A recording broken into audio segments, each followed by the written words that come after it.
आज हम बताएंगे आपको कि जो वैष्णव सेंट, जो हमारा वैष्णव जात का एक माधव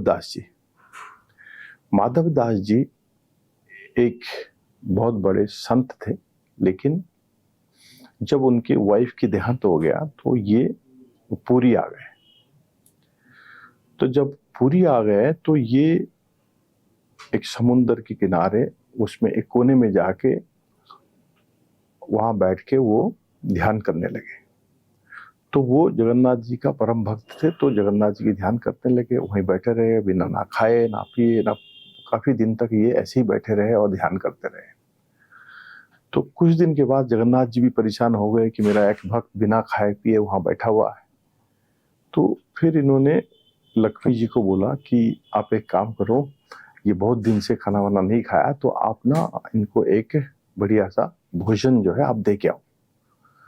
तो लक्ष्मी जी एक सोने की थाली में सजा के खाना लेके उनके सामने रखाए।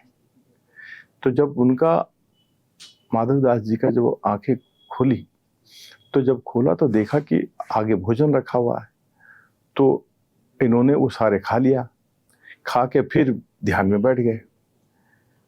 तो अब इस बात को नेक्स्ट डे जब जगन्नाथ जी की दरवाजा खुला, जब पंडित जी वगैरह सब अंदर गए, तो वहां पे पता लगा कि वो सोने की थाली गायब है। तो सोने की थाली ढूंढने के लिए पूरी शहर में हर जगह हर कोने में लोग ढूंढने लगे कि ये किसी ने चोरी कर लिया। तो ढूंढते ढूंढते वहां पे पता लगा कि एक वहां बैठा हुआ है, उसके सामने ये सोने का थाली है। तो फिर बिना सोचे समझे तो इसको बहुत ज्यादा पिटाई किया। उसकी जो मारपीट करने के बाद वो सोना की थाली लेके वो वापस आए। तो उसी दिन जगन्नाथ जी का मेन प्रीस्ट ने सपना देखा। इन्होंने कहा कि जितना भी कष्ट तुमने उसको दिया वो सारे मैंने ले लिया मेरे ऊपर, तो अगर इसको माफी नहीं मांगोगे तो फिर तुम्हारा खैर नहीं। तो नेक्स्ट डे सवेरे भागे भागे सारे वहां उनके पास गए, उनके पैर पकड़ के प्रीस्ट ने सो गया कि मुझे माफ करो, हमें पता नहीं था। तो फिर इन्होंने इमीडिएट उनको माफ कर दिया। तो फिर जाके रेगुलर काम जैसे वो हुआ, इनको समझ आ गया कि वो है। तो इसका मतलब ये है कि भगवान जगन्नाथ जी हमेशा अपने भक्तों के लिए खड़े रहते हैं, भक्तों के लिए ख्याल रखते हैं। और बाकी जो आपकी तकदीर में लिखा है, जो आपकी किस्मत में है, वो आपको तो भोगना पड़ेगा ही। लेकिन उस भोगने के अंदर अगर भगवान जगन्नाथ जी जैसे भगवान अगर साथ आपका रहे तो वो भोगना भी आपका बहुत कम लगेगा। लेकिन ये नहीं हो सकता कि आप वो हाथों हाथ आपका खत्म हो जाए और जगन्नाथ जी चाहे तो वो कर दे।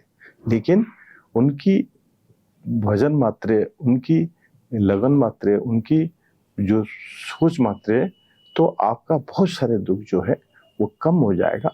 और वो ऐसे ही बहुत सारे किस्से हैं जो मैं आपको एक एक करके बताऊंगा। इसी माधव दास का भी कम से कम 20 इंस्टांसेस है, एक एक मैं आपको बताऊंगा कि कैसे कैसे माधव दास जी की हर चीजें जब तक वो रहे तो कहाँ कहाँ परेशानी आई, और हर जगह जगन्नाथ जी वहां पहुंच जाते थे, उनका हेल्प करते थे। और वो क्योंकि वो सत्य के राह में चलते थे और जगन्नाथ जी के बहुत बड़ा भक्त थे। तो बाकी फिर हम दूसरे उसके लिए लेके मैं फिर दोबारा आऊंगा। जय जगन्नाथ।